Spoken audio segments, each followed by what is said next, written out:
لە دەڤەری باڵەکاتی و لە گوندی گونجۆرسەر بە ناحەوی حاجی ئۆمەران لە قەزای چۆمان دوای ئەوەی کە شەڕ لە نێوان حزبێکی ڕۆژهەڵاتی کوردستان و دانیشتوانی گوندێک دروست دەبێت باهۆیەوە دوو کەس لە خەڵکی گوندەکە دەکوژرێن. دوو لە پێشمەرگەکانی حزبی کۆمەڵە ڕادستی ئاسایشی چۆمانکران.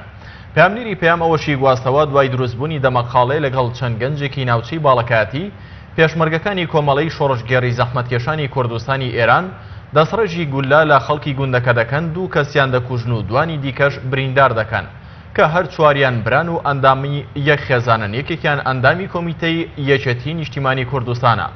هاوکات لەلایەن ژمارەیەک هاوڵاتی چەکداری سنووری باڵەکاتیەوە 13 پێشمەرگەی حەزبەکانی ڕۆژهەڵاتی کوردستان دەست بەسەر کرابوون، بەڵام دوای دەستگیرکردنی تۆمەتبارانی ڕووداوەکەی گوندی گونجۆر سەرجەم پێشمەرگەکان ئازاد کران.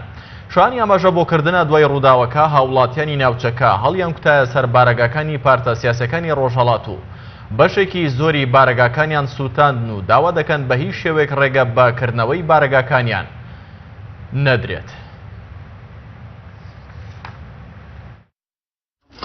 ئەوە بەنسبەتی ئەو کێشەی کە ئەو ڕێواری سعات 6 بووە ئەو جەماعەتی کۆمەڵی کە بووینە بارگرانی لۆ منتیقەی باڵەکایەتی بە تایبەتی لۆ سنووری قەزای چۆمان گوندەکانی گوندەژۆر و ئەوانە لۆ بەعامی گوندشینەکان لێیان بێزار بووینە، دوو برا شەهید بووینە و دوو براشیان بریندار بووینە بەو ئێوارەی. هەموو سەبەبەکەی ئەو جەماعەتی کۆمەڵە و دێموکراتی نەکە لە منتیقەیما ئاژاوایکی گەورەیان ئەوە ناوە ئەوجا تۆبارانی منتیقەی و دەرکردنی کۆچەریەکان و گوندەکان ژیانیان نەمایە و ئەوانی شیناییان کردیە ژیانیان نەمایە و هەتا گەیە نەتیجەی ئەوانە کە هاتینە لەوێن دەرێ ئەوە فەرموو دوو کەسی باڵەکایەتیشیان شەهید کرد بە هیچ و خۆڕایی و ئێمە بە هیچ شێوەکیان قبوڵ ناکەین، دوای گلەی لە من نەکەن.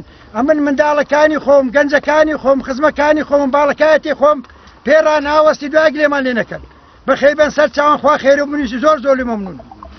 شێوەی پامێکمان لە حکوومەتی هەرێمی کوردستان ئەوە بووە کە ئەو حیزبێکی سیاسیە شەڕی ئێمە لەگەڵ شەخسێک نییە، لەگەڵ بنەماڵەیەک نییە، لەگەڵ حیزبێکی سیاسیە کە پێگوتە کۆمەڵی زەحمەتکێشانی ئێران.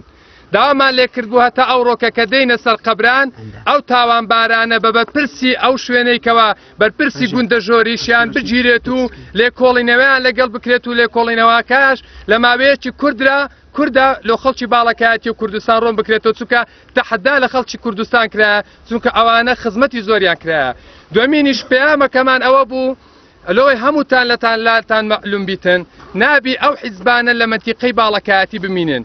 بەڕاستی چکێمە شۆڕشەکەین دیفاعەکەین لەسەر چاویان دائەنین، بەڵام بەڕاستی دیفاعکردن ئەوە نییە تو بێ لە ناو ماڵان مەقەری خۆدا بنەی بووینە گرفتێکی زۆر گەورە لە ئێمە کە دویتە هۆکارێکیش لۆ تێکچوونی ئەو پەیوەندی ئێمە کە لەگەڵ وڵاتی ئێرانمان هەیە. ئەوە قەزیەکی سیاسی نامانەوێ، بەڕاستی ئەوە 50 جارە ماڵمان وێران بیتن.